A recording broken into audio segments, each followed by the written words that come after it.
চাওক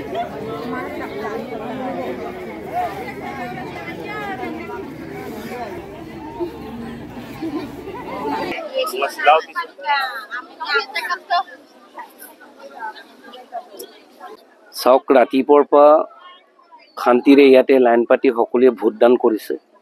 ইয়াতে আমি আশা কৰিছোঁ চিচি বৰগাঁও সমষ্টিত জিলা পৰিষদৰ 4টা সিট, এই সিটখিনিত সন্মিলিত গণশক্তি আৰু বিজেপি মিত্ৰজোঁটৰ প্ৰাৰ্থীসকলে জয়ী হোৱাৰ সম্পূৰ্ণ আশা আছে আৰু জয়ী হ'বই।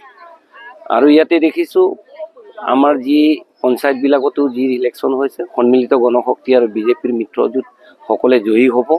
আমি কিছু কিছু জেগাত সন্মিলিত গণশক্তি আৰু বিজেপিয়ে কিছু ঠাইবোৰ অংক নিমিলাৰ কাৰণে কিছু নিজস্বভাৱে গণশক্তি আৰু বিজেপিয়ে খেলিছে। হ'লেও আমি সকলোৱে চৰকাৰৰ অংশীদাৰ আৰু চৰকাৰৰ অংশীদাৰ জয়ী হোৱাৰ পিছতো আমি চৰকাৰৰ অংশীদাৰেই হ'ব।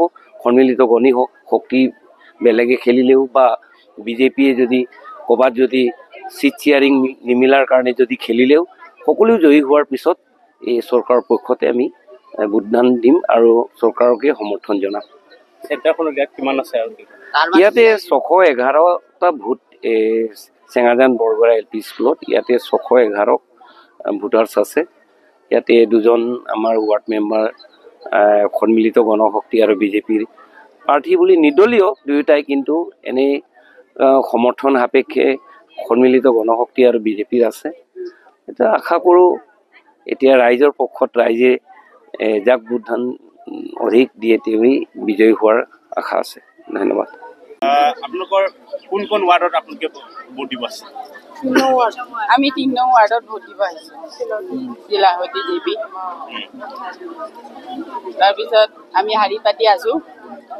মাতাই ঘূৰি গৈছে, আজি অলপ দেৰিকৈ হৈছে নেকি, সেইটোৰ কাৰণে এতিয়া এনেকৈ শাৰী পাতি আছোঁ। আৰু কেনেকুৱা কেণ্ডিডেট বিচাৰিছে? আমি এনেকৈ উপযুক্ত ভাল কেণ্ডিডেটে বিচাৰিছোঁ। সমাজৰ হকে কাম কৰাটো, যোনে সমাজৰ হকে কাম কৰিব ওলাই আহিব তাকে আমি জয়যুক্ত কৰাম বুলি ভাবিছোঁ। চৰকাৰৰ কামত সন্তুষ্ট নেকি আপোনালোকে? চৰকাৰৰ কামত সন্তুষ্ট, কিছুমানটো সন্তুষ্ট নহয়। কেলে এতিয়া আমাৰ এইটো কি গছপুলি ৰোৱাটোৰ কাৰণে আমাক লিডাৰ হিচাপে ৰাইজে বহুত কমপ্লেইন কৰে আমাৰ এইটো মহিলাসকলে, সেইটোৰ কাৰণে অলপ বেয়া পাইছোঁ। কিন্তু লাখপতি বাইদেউৰ কাৰণে বাকী কামবিলাক ভালে। চৰকাৰক কি জনাব তেতিয়াহ'লে আজি লাখপতি বাইদেউ?